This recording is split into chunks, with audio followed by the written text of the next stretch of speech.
В 2012 году была полная иллюзия Запада. Разумеется, было понятно, что Запад не идеален, что мышление там в упадке и прочее. Но не допускалась мысль, что за фасадом западной бюрократии кроется не слепота, не провалы в стратегии, а самый что ни на есть циничный расчет реал-политики, абсолютный разрыв между декларируемыми ценностями и реальностью, не случайный по несовершенству, а вполне сознательный разрыв. Есть два способа быть безжалостным. Первый — открытый. Сила объявляет себя силой, интерес — интересом, и с ней можно торговаться, потому что известно, чего она хочет. Второй — скрытый. Сила объявляет себя моралью, интерес — универсальной ценностью, и торговаться с ней невозможно, потому что любой ее ход заранее освещен. Лицемерие — это не наличие интересов. Лицемерие — это зазор между декларируемым и практикуемым. И когда этот зазор становится не случайным сбоем, а рабочим методом системы, мы имеем дело не с человеческой слабостью, а с политической технологией.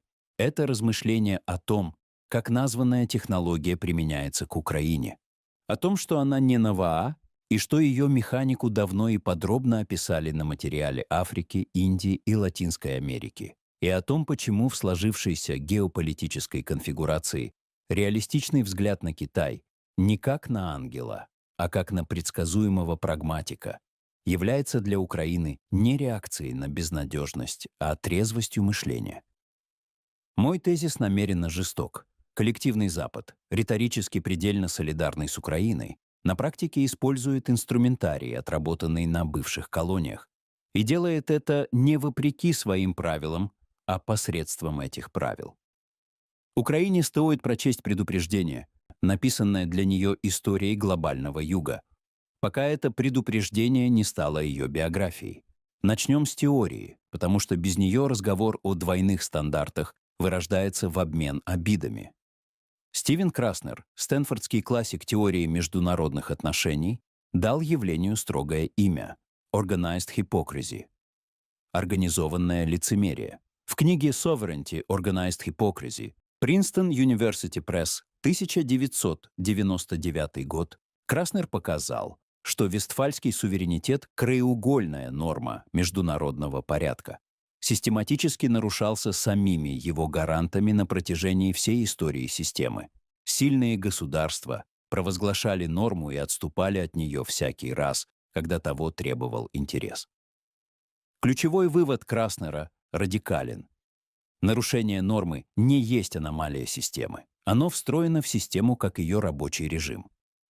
Норма существует для слабых, изъятие из нормы — привилегия сильных. Современный извод этой конструкции — формула Rules-Based International Order — порядок, основанный на правилах.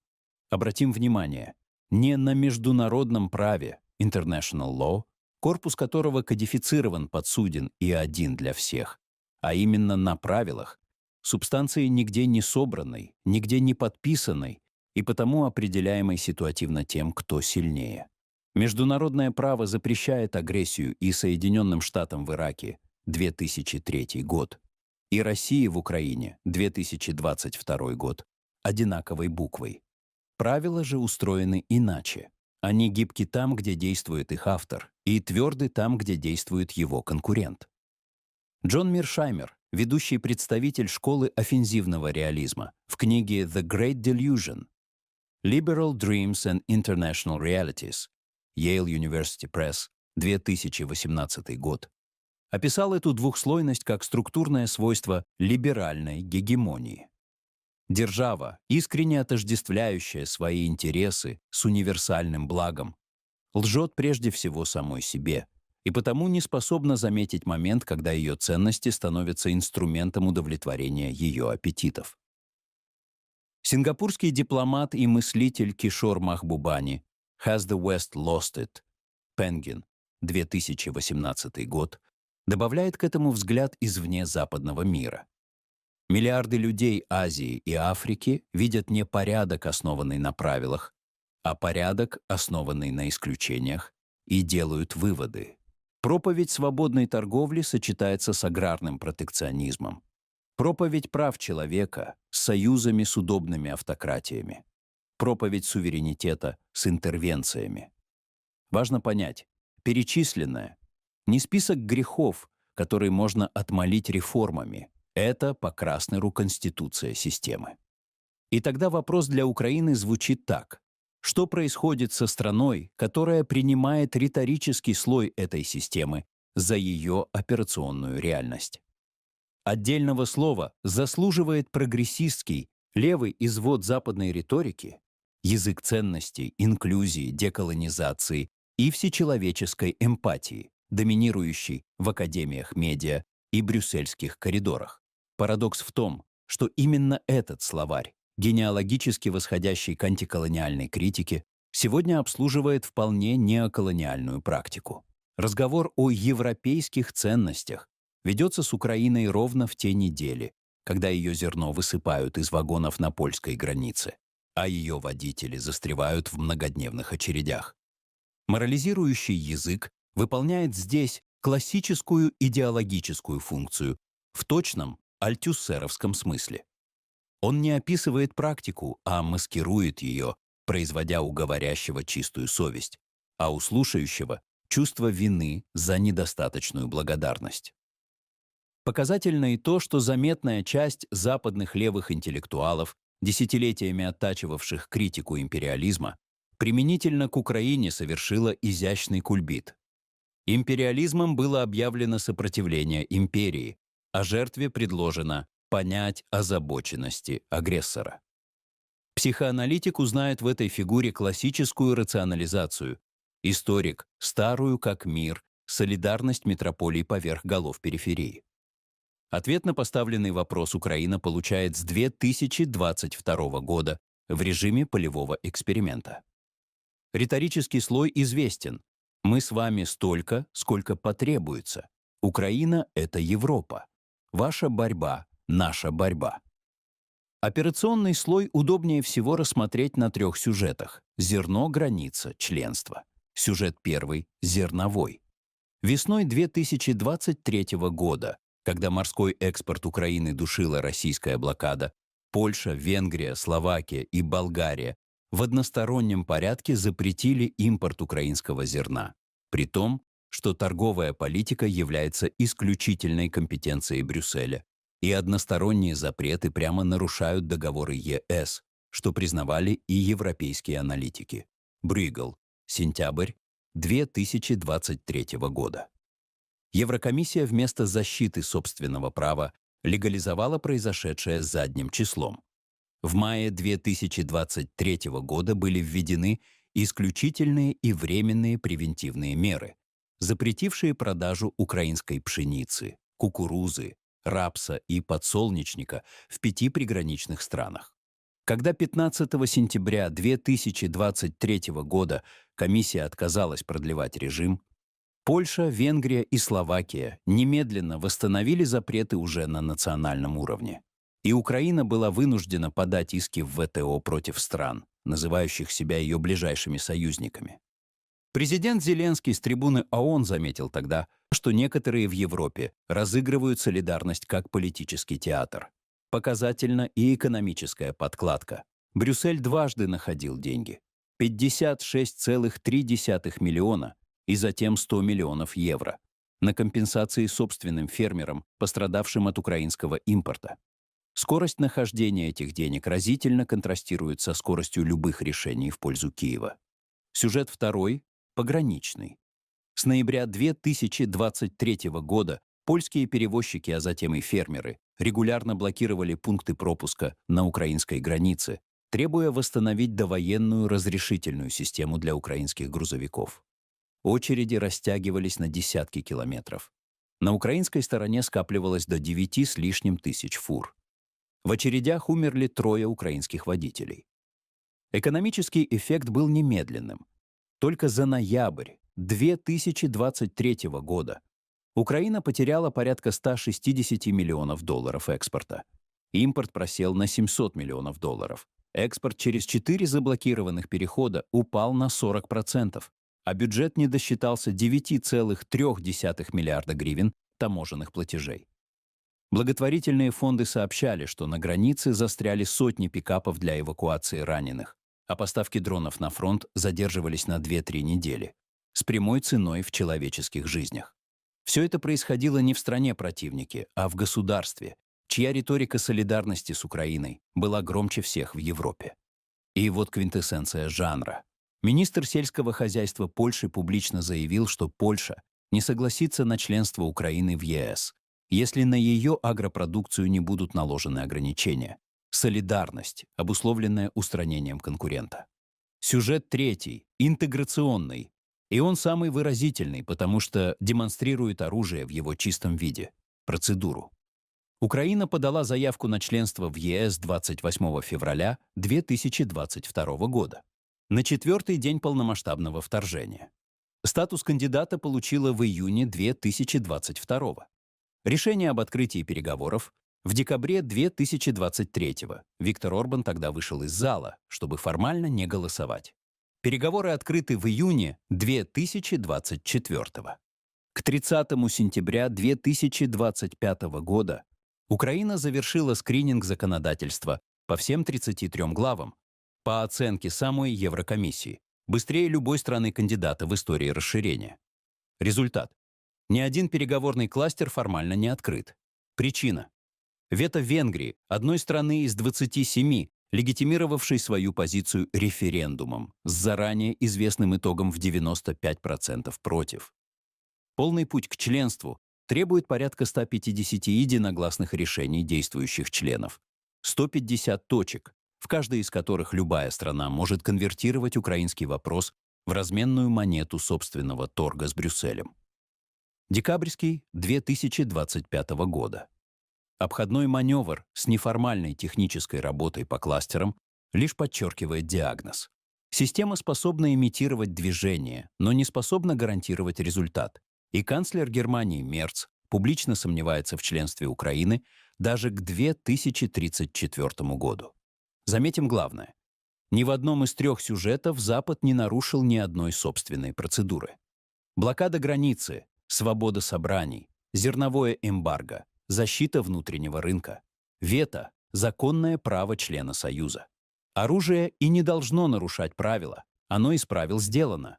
Украинскому зрителю легко счесть описанное досадной спецификой военного времени. История мировой периферии свидетельствует об обратном. Перед нами не эксцесс, а канон.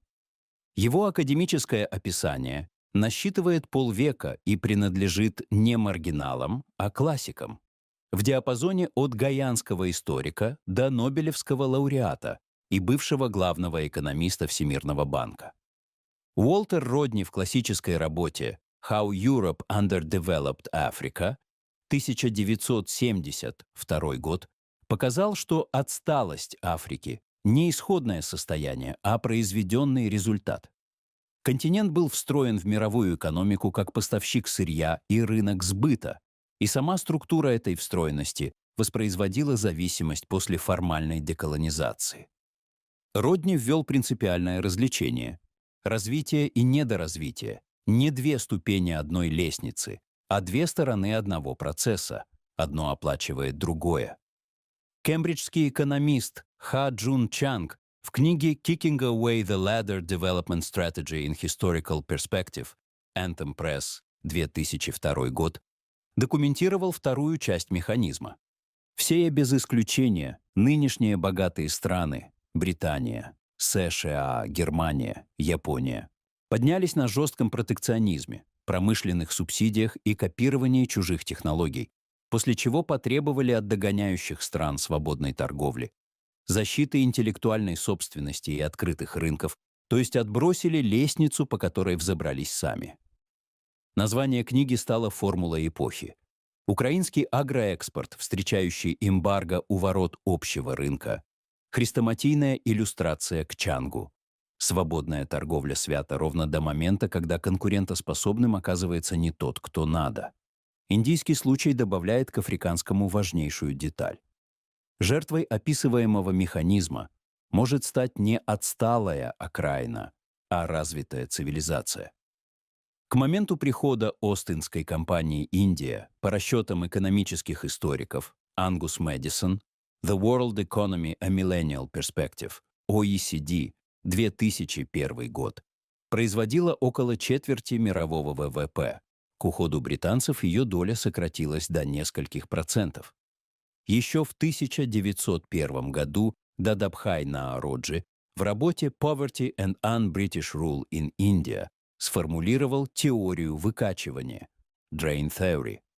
Систематически некомпенсируемый трансфер индийского продукта в метрополию оформленный, подчеркнем, безукоризненно легально, налогами, внутренними платежами, home charges, тарифной асимметрией, при которой британский текстиль входил в Индию беспошлинно, а индийский в Британию под запретительным тарифом.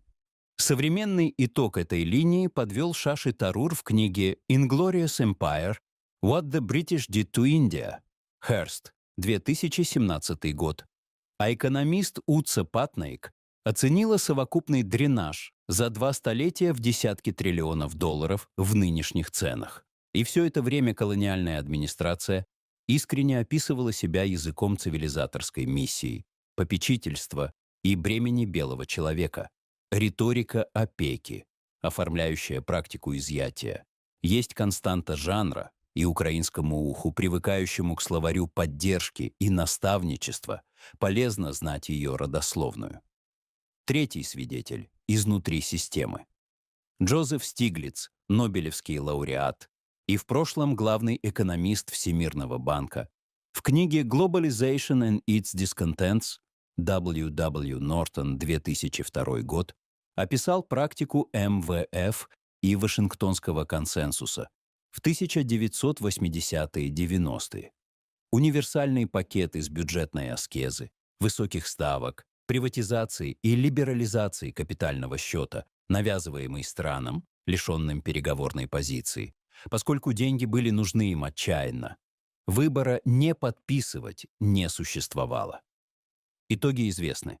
Потерянное десятилетие Латинской Америки, стагнация значительной части Африки, а в ряде стран, проходивших структурную перестройку, рост детской смертности и недоедания, вынудивший ЮНИСЕФ требовать перестройки с человеческим лицом. Стиглиц зафиксировал и главное лицемерие жанра. Когда навязанная политика проваливалась, вина неизменно возлагалась на пациента. Недостаточно серьезно проводил реформы. Теперь просто перенесем эту схему на Украину. Страна ведет войну на кредиты, условия которых пишутся кредиторам. Ее реформы оцениваются внешними институциями, чьи критерии могут ужесточаться бессрочно. Ее рынок должен быть открыт, тогда как встречный рынок закрывается эмбарго. Ее ключевые активы – земля, недра, инфраструктура – уже сегодня являются предметом внешнего аппетита. Первый американский проект Минерального соглашения, февраль 2025 года, требовал от Киева фактически $500 миллиардов возмещения за уже оказанную помощь и широчайших прав США на украинские ресурсы. Аналитики фонда Карнеги прямо сравнили те условия с репарациями, наложенными на Германию после Первой мировой войны, с той разницей, что Германия была агрессором, а Украина – жертвой агрессии. Подписанная 30 апреля 2025 года финальная версия несравненно мягче. Украина сохранила собственность на недра. Возмещение прошлой помощи исчезло. Но сам вектор первой редакции – бесценное свидетельство. Так партнер не пишет даже черновиков. Так пишет метрополия, уверенная, что у контрагента нет выбора. Добавим, что и в финальной конструкции ключевые комитеты совместного фонда имеют американское большинство 3-2, а само товарищество учреждено по праву штата Делавэр. Уроки Акры, Буэнос-Айреса и Джакарты адресованы Киеву напрямую. Неравная зависимость не смягчается риторикой семьи, она ею оформляется. Зададим неудобный вопрос. Какова функция Украины в стратегической оптике Запада? Риторический ответ известен. Форпост свободы.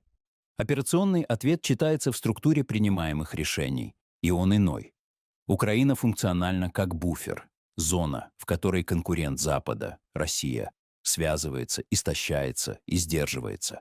При этом сама зона не должна ни проиграть, Обвал фронта обесценил бы вложения и создал бы прямую угрозу НАТО. Не выиграть. Решительная победа потребовала бы уровня вооружений и гарантий, эскалационные риски которых Запад все 4 года последовательно отказывается принимать. Отсюда вся феноменология «слишком мало и слишком поздно».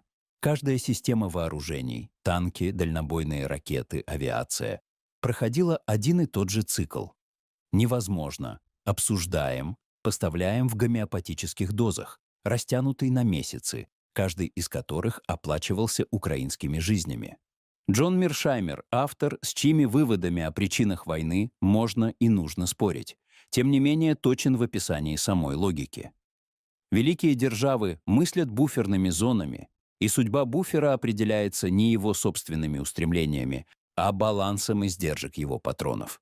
Показательна и финансовая арифметика статуса. Значительная часть западной помощи юридически является кредитами либо расходами на собственный ВПК стран-доноров. Президент США публично оценивал американскую помощь в $300 миллиардов, тогда как Кильский институт мировой экономики документировал порядка 134 миллиардов на середину 2025 года. И именно завышенная цифра легла в основание требования вернуть ресурсами. Буфер, таким образом, еще и должен остаться должен. Ту же логику обнажает сюжет с замороженными российскими активами. С 2022 года в западных юрисдикциях, прежде всего в бельгийском депозитарии Euroclear, обездвижено порядка 200 с лишним миллиардов евро суверенных резервов агрессора. Казалось бы, вот бесспорный, юридически чистый источник финансирования обороны и восстановления жертвы. Агрессор платит. Однако конфискация основной суммы 4-й год блокируется, со ссылками на святость права собственности, стабильность евро как резервной валюты и риски для инвестиционного климата. Вместо нее изобретаются паллиативы. В 2024 году G7 согласовала кредит в $50 миллиардов под будущие доходы от этих активов. То есть Украине предложено взять в долг проценты с денег ее же агрессора, оставив тому неприкосновенным тело капитала. Сопоставим два факта. Право собственности российского Центробанка охраняется с щепетильностью, которой не удостоилась ни одна украинская просьба.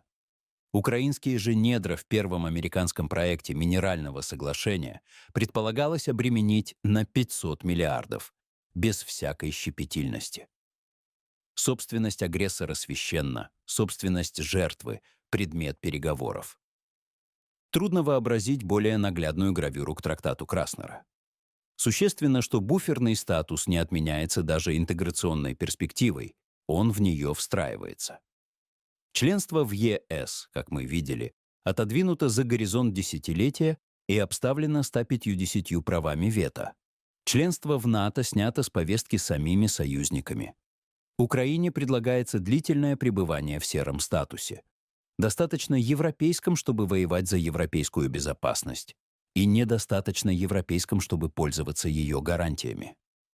Это не заговор, это равновесие интересов, и именно поэтому оно так устойчиво. Здесь необходимо предельно четко определить тезис, чтобы не подставить его под легкое опровержение. Тезис не в том, что Китай — друг Украины, у государств не бывает друзей. Тезис не в том, что Китай безгрешен, перечень претензий к Пекину реален, и их можно ему предъявить в рамках дипломатических норм. Тезис в другом. Из всех великих держав Китай единственная, чей интерес к Украине структурно связан с ее стабильностью и субъектностью, а не с ее функцией буфера. И его политический язык, язык интереса, а не миссии, делает его читаемым и, следовательно, договороспособным контрагентом. С прагматиком можно заключить контракт. С циником-моралистом контракт невозможен, ибо неизвестно, которая из двух его личин будет этот контракт исполнять. Начнем с материи интереса. С 2019 года Китай, потеснив Россию, стал крупнейшим торговым партнером Украины. В 2021 году двусторонний товарооборот достиг $18,97 миллиарда, а украинский экспорт в КНР 8 миллиардов. Украина вошла в инициативу «Пояс и путь» в 2017 году.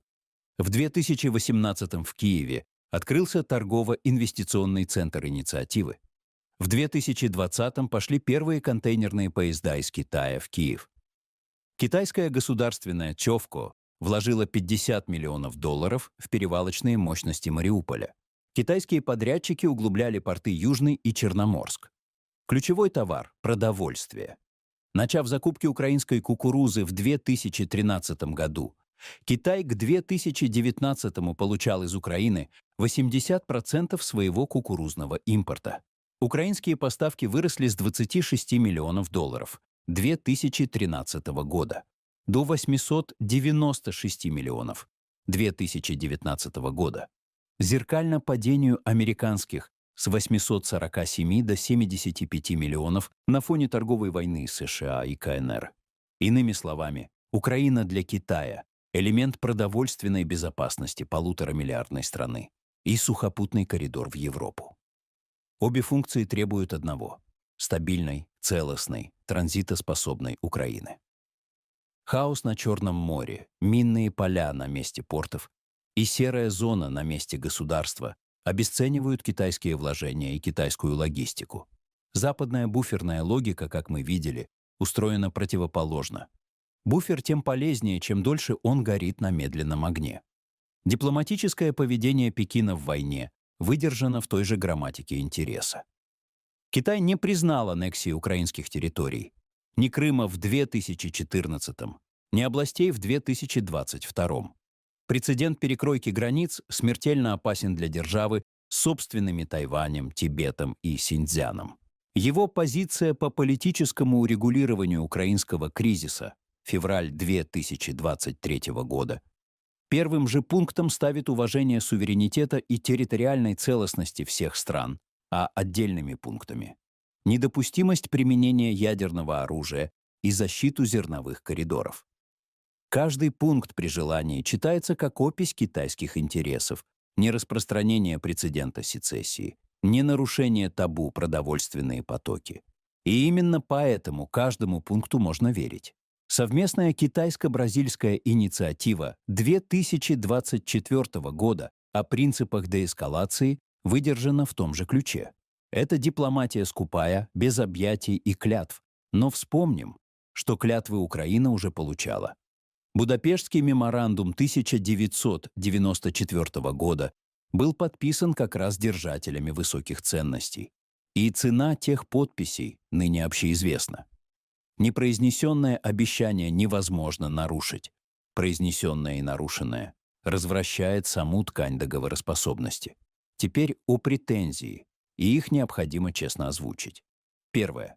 В феврале 2022 года, за 20 дней до вторжения, Пекин подписал с Москвой декларацию о партнерстве без ограничений и с тех пор удерживает позицию, которую в Киеве горько называют пророссийским нейтралитетом.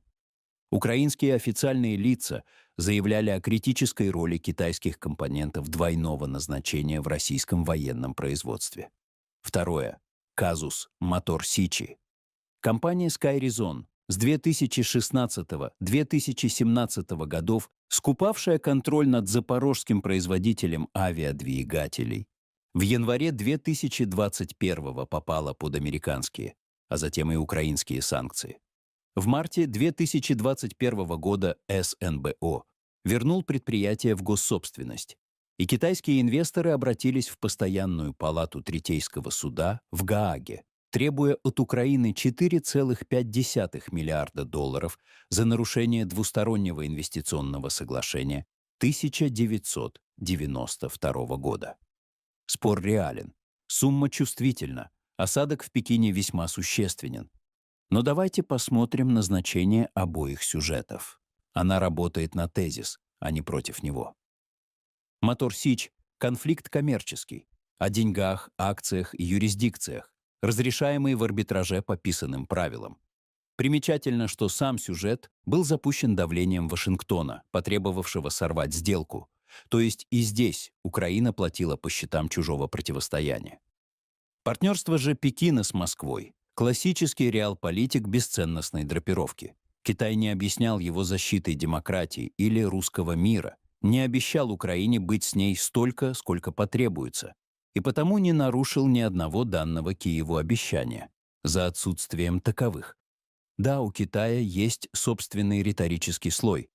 Сообщество единой судьбы человечества, взаимовыгодное сотрудничество, и зазор между словом и делом случается и у него.